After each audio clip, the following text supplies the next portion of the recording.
The crimson moons cast an eerie glow across the military compound as Commander John Wilson completed his final perimeter check. His boots crunched against the gravel while he studied the reinforced walls of Outpost 7, humanity's furthest military installation from Earth. 6 months of Drachnid attacks had left everyone on edge, but tonight felt different. The air itself seemed to hold its breath.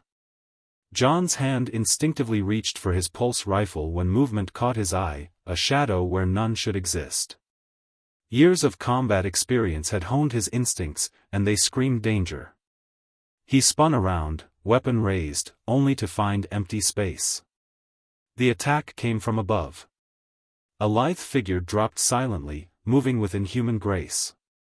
John barely managed to dodge the first strike, rolling away from a blade that would have severed his spine. His attacker was Drachnid, tall, with iridescent scales that shifted colors in the moonlight and eyes that glowed like molten gold. Impressive reflexes, human, the Drachnid warrior purred, her voice carrying an otherworldly resonance. Most don't survive the first strike. John fired his rifle, but the assassin moved like liquid shadow, each shot missing by millimeters. Let me guess, you're here to kill me? Commander John Wilson. Your tactical innovations have cost us many victories. The High Command wants you eliminated.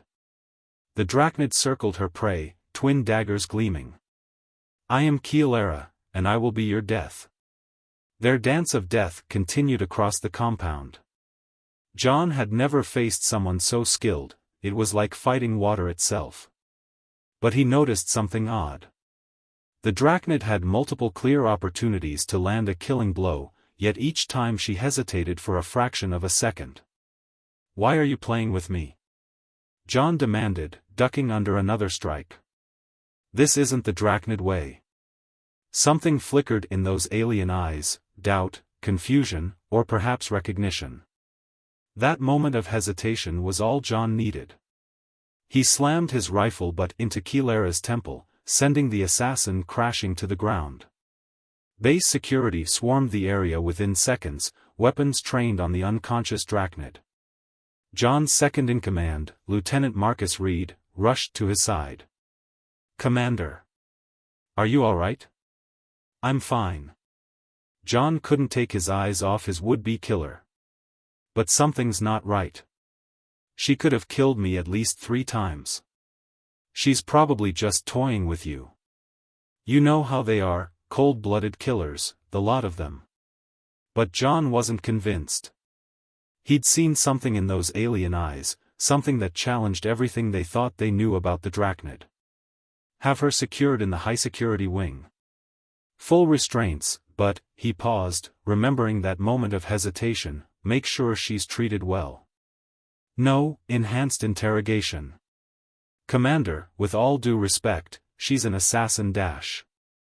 Those are my orders, Lieutenant. John watched as they carried Keelara away.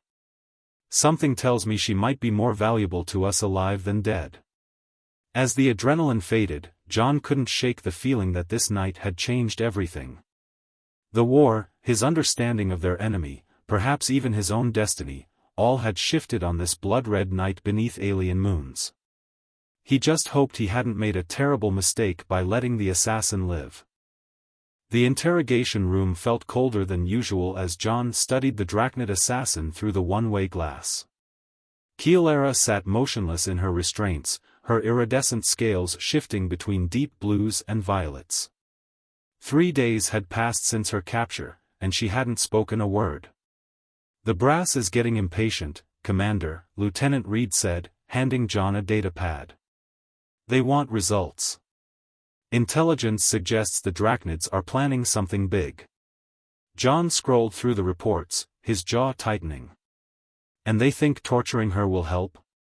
We're better than that. With all due respect, sir, she's the enemy. Is she? John stepped closer to the glass. Watch her reactions when we mention the High Command. There's something there, fear, maybe hatred. I don't think she's as loyal as they assume. Inside the room, Keelara's head suddenly snapped up, her golden eyes fixing directly on the mirror as if she could see through it. "Commander Wilson," she called out, her voice carrying that distinctive drachnid resonance. "We need to talk. Alone." Reed reached for his weapon, but John waved him off. "I'll handle this." The room felt charged with tension as John entered. Keelara tracked his movements with predatory focus. "You showed mercy," she said. "Why? You had multiple chances to kill me. You didn't. Why?" A bitter laugh escaped her. "Perhaps I'm not the perfect weapon they tried to make me." She leaned forward, chains clinking. "Your people think we're all mindless killers, bred for war. But they don't know the truth about the High Command, about what they do to their own people." John pulled up a chair, studying her face for deception. "Tell me." "They're called the Ascension Protocols. Genetic manipulation, neural conditioning, chemical enhancement, all to create the perfect soldiers. Most die. Some break. The rest." She flexed her hands, scales rippling. "The rest become like me. Except I remembered who I was. What I was." Before John could respond, alarms blared throughout the base. Reed burst in. "Commander. We've intercepted transmissions. The Drachnids are targeting civilian colonies now.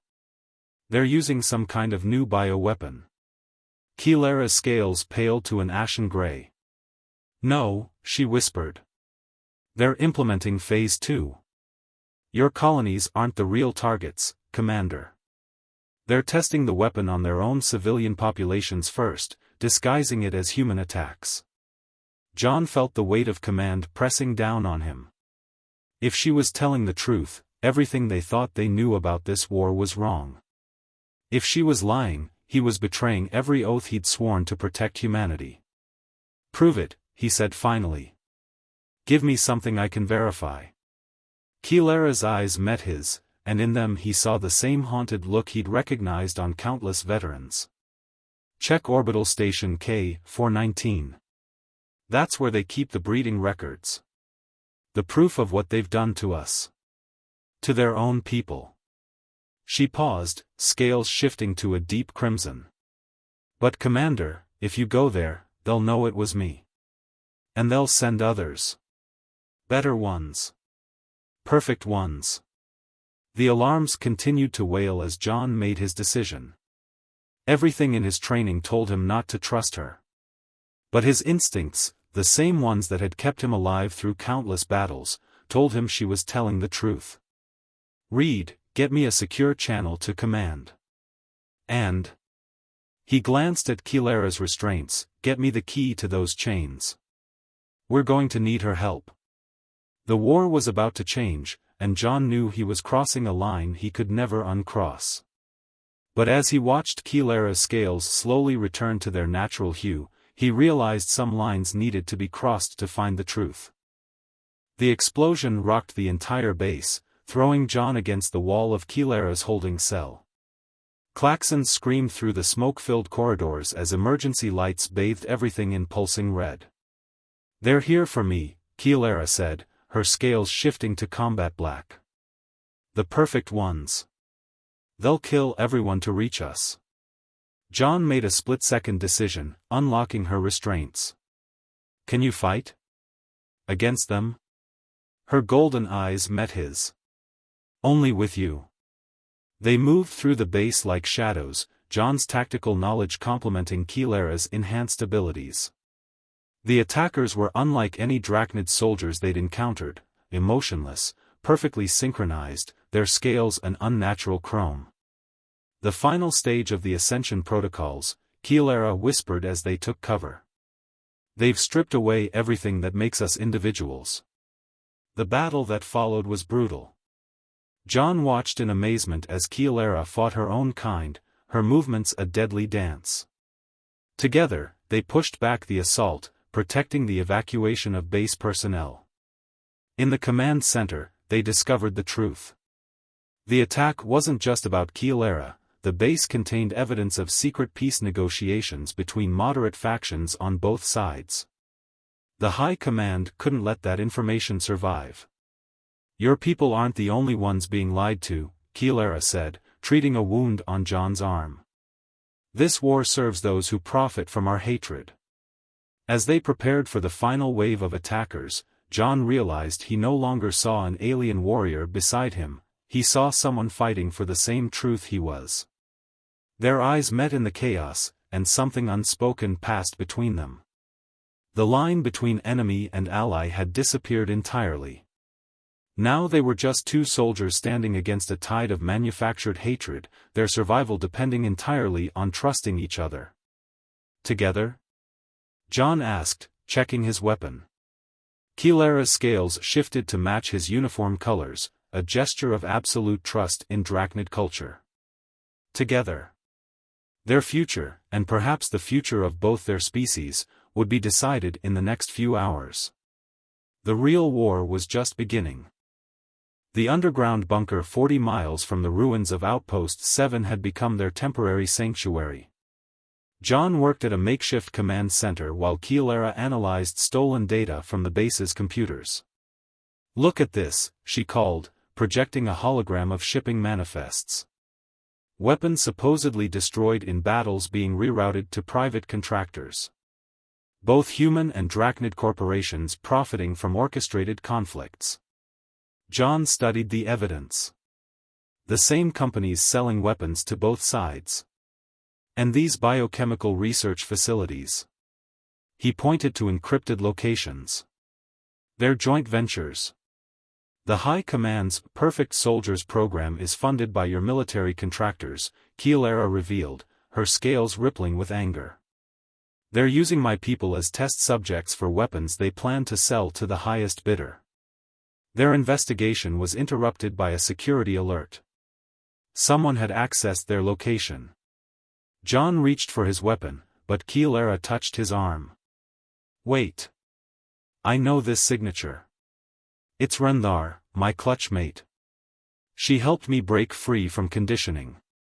The message was clear, more Drachnid warriors were breaking free of their programming. A resistance was forming, but they needed proof to convince both species of the truth. As they worked to compile the evidence, John found himself increasingly aware of Keelara's presence. Her scales would sometimes shift to match his movements, an unconscious sign of connection in her species. He caught himself watching the way she moved, graceful even in stillness. Their mission grew more dangerous with each piece of evidence they uncovered. 2 assassination attempts in 3 days proved they were getting close to something big. During the second attack, Keelara took a blade meant for John, her scales instantly healing the wound. "Why?" he asked afterward, helping her clean the injury. "Because I trust you," she said simply.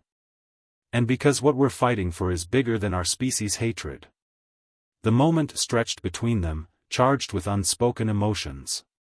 But before either could speak, their systems detected incoming vessels. The war profiteers had found them. They had the evidence. Now they just had to survive long enough to expose it. The stolen Drachnid vessel shuddered as another blast hit their shields. John piloted while Keelara managed weapons, their movements perfectly synchronized after months of fighting together. "The transmission is ready," Keelara announced, her scales pulsing with urgency. "Once we reach the broadcast station, both species will know the truth." Their evidence was damning, videos of forced mutations, contracts proving the orchestrated war, and lists of officials being bribed on both sides. The station ahead was a neutral communications hub, capable of reaching every colony and homeland simultaneously. The corporate fleet pursuing them was relentless. As they approached the station, John noticed Keelara's scales shifting through emotional colors he'd learned to read: determination, fear, and something deeper when she looked at him. "John," she said softly, "if we succeed, both our peoples will have to face uncomfortable truths. Some will resist change. Then we'll face it together," he replied, executing a complex evasive maneuver. They docked under heavy fire. Inside the station, they fought through security forces to reach the broadcast center.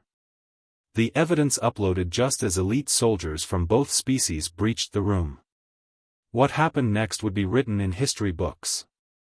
Keelara stood beside John as the truth played across every screen in known space. Her hand found his as chaos erupted across two civilizations. "My place is with you," she said, her scales matching his heartbeat. "Whatever comes next." The war ended that day, but their story was just beginning. As both species grappled with truth and reconciliation, John and Keelara became living proof that understanding could overcome hatred, and love could bloom in the most unexpected places. They had chosen each other over everything they once believed, and in doing so, helped forge a new future for both their peoples.